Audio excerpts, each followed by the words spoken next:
continued in Los Angeles Monday as the Trump administration announced it's sending 700 Marines to the city. They're expected to arrive in L.A. by this evening, deployed from nearby Camp Pendleton, in addition to another 2,000 National Guard who were sent to crack down on protests that erupted over a wave of ICE raids across L.A., bringing the total National Guard presence in L.A. to 4,000.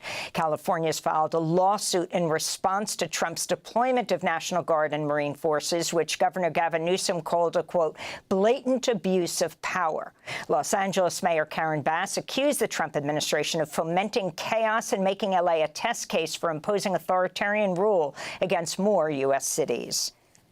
We need to stop the raids. This should not be happening in our city. It is not warranted, and the only thing it does is contribute to chaos. This was chaos that was started at Washington, D.C. On Thursday, the city was peaceful. On Friday, it was not, because of the intervention of the federal government. And it's, again, I don't think our city should be a test case, a laboratory. We will speak with California's Attorney General Rob Bonta, who brought lawsuits against Trump, later in the broadcast. David Huerta, head of the SEIU, the Service Employees International Union in California, was released on bond Monday following his arrest by ICE Friday, which provoked widespread outrage. Huerta was charged with conspiring to impede an officer, which could result in a 6-year federal prison sentence if convicted. Huerta called for a justice for all detained immigrants following his release. So I just want to say that when we're here, there's protests outside. That means in there, they're in lockdown right now. They're in lockdown. They cannot come out of their cells. Not even to eat. They cannot come out. Earlier Monday, loved ones of detained warehouse workers rallied outside a clothing manufacturing plant that was raided by ICE Friday.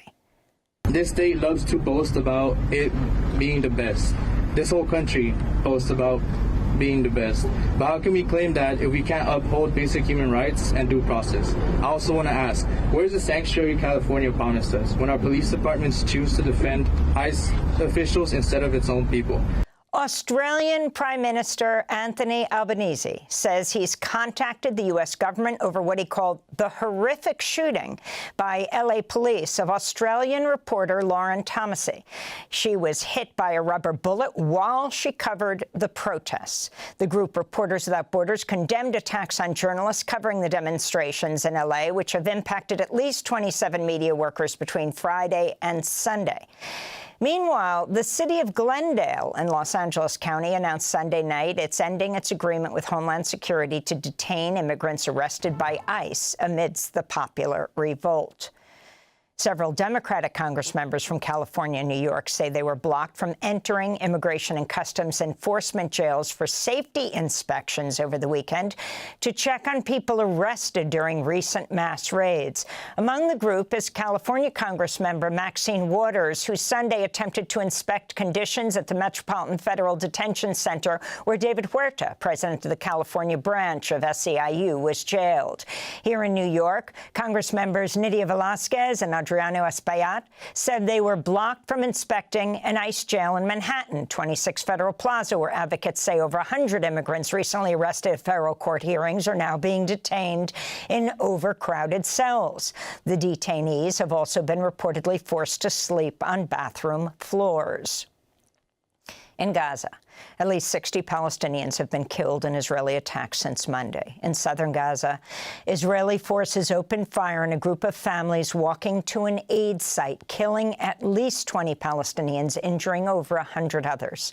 At Nasser Hospital in Khan Yunis, health workers say they've been overwhelmed with cases of people attacked while seeking aid. This is Dr. Mohammed Sakr. Daily, we receive many martyrs and wounded people from the U.S. food distribution centers located in Rafah. Most of the martyrs and the wounded who arrive at Nasser Medical Complex, their injuries are in the upper part of their body, especially the chest and head area. Unfortunately, the situation is tragic. Daily, we receive dozens of martyrs and wounded. At least 3 Palestinian paramedics were also killed in Israeli strikes while attempting to rescue wounded families from an Israeli airstrike on a home in Gaza City.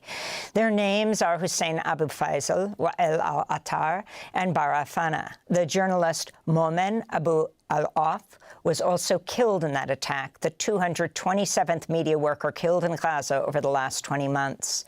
This all comes as a UN commission says Israeli attacks on Gaza's schools, religious and cultural sites amount to war crimes and crimes against humanity.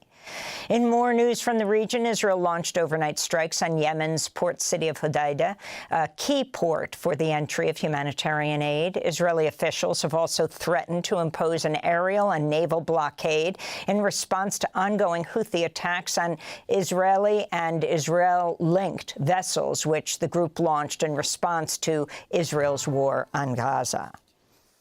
Israel's formally placed under arrest 8 of the 12 international activists from the Gaza Freedom Flotilla after they refused to sign a voluntary deportation order. One of those arrested is Rima Hassan, French-Palestinian member of the European Parliament. Earlier today, Israel deported other Freedom Flotilla passengers, including the Swedish activist Greta Thunberg. Massive protests erupted in France Monday in response to Israel's raid of the Madeleine in international waters as the ship attempted to deliver food and medicine to besieged Palestinians in Gaza. 5 of the Madeleine passengers were French. Greta Thunberg is also being deported to Paris. More international activists are making their way towards Gaza, this time by land, in an effort to break the Israeli siege. On Sunday, a Tunisian-led road convoy of activists, lawyers, and medical professionals started the journey from Tunis towards the Rafah crossing in Egypt. This is organizer Wa'el Nawar. This march is not a train or a plane. It is a protest or an independent, mobile, Maharajan popular gathering, which will stop in many countries and at many stations in Libya, Tunisia, and Egypt. It will speak to people, speak about the Palestinian right, mobilize people, and more than that, will remind everyone that Palestine is not just on social media or in another planet, but it is at days walking distance, so the Arab people should remember that we are one land, one people. Hundreds of activists from around the world are expected to converge in Cairo this week before making the journey by foot to Rafah as part of the global march to Gaza. One of the high-profile participants will be Zwelivelile Mandela, South African Member of Parliament, grandson of Nelson Mandela. We'll speak to another participant, former Biden administration official, Hala Rarat, who resigned over Gaza from the State Department. We'll speak with her later in the broadcast. Health Secretary Robert F. Kennedy Jr. fired all 17 members of the Centers for Disease Control's Vaccine Advisory Panel, accusing the panel of conflicts of interest. The move was roundly condemned by medical associations and public health experts. Dr. Richard Besser, former acting director of the Centers for Disease Control, said, quote, "Nobody has done more than Secretary Kennedy to sow unwarranted doubt about the safety and effectiveness of vaccines. This decision demonstrates a complete lack of caring about the health and safety of every American," he said. The committee's recommendations are considered binding and affect which vaccinations must be covered by insurance. Kennedy had vowed to keep the committee in place during his confirmation hearings. Meanwhile, some 340 employees at the National Institutes of Health penned a scathing letter to agency director Jay Bhattacharya, objecting to the termination of over 2,000 research grants and the cancellation of over $12 million in grants and contracts. The letter, entitled the Bethesda Declaration, reads, quote, "We dissent to administration policies that undermine the NIH mission, waste public resources, and harm the health of Americans and people across the globe," unquote. Some 5,000 workers have been fired by the Trump administration. Separately, Public Citizen Monday published an open letter signed by 6,000 medical professionals admonishing the Trump administration's cuts to health agencies and the Republican plan to slash Medicaid in the current spending proposal. The health workers wrote, quote, "We are certain this will cost lives," unquote. In Austria, at least 9 people have been killed in a mass shooting at a high school in the city of Graz. Several students are among the victims. The suspect has also been reported dead. And Brazil's former president Jair Bolsonaro is expected to take the stand this week as a Brasilia court considers attempted coup charges against the disgraced leader, who's accused of masterminding a far-right conspiracy plot to cling to power after his 2022 re-election loss to President Luiz Inácio Lula da Silva. The coup plot allegedly included a plan to assassinate Lula and a Supreme Court justice. And those are some of the headlines. This is Democracy Now!, democracynow.org, The War and Peace Report. I'm Amy Goodman in New York, joined by Democracy Now!'s Juan Gonzalez in Chicago. Hi, Juan. Hi, Amy, and welcome to all of our listeners and viewers across the country and around the world.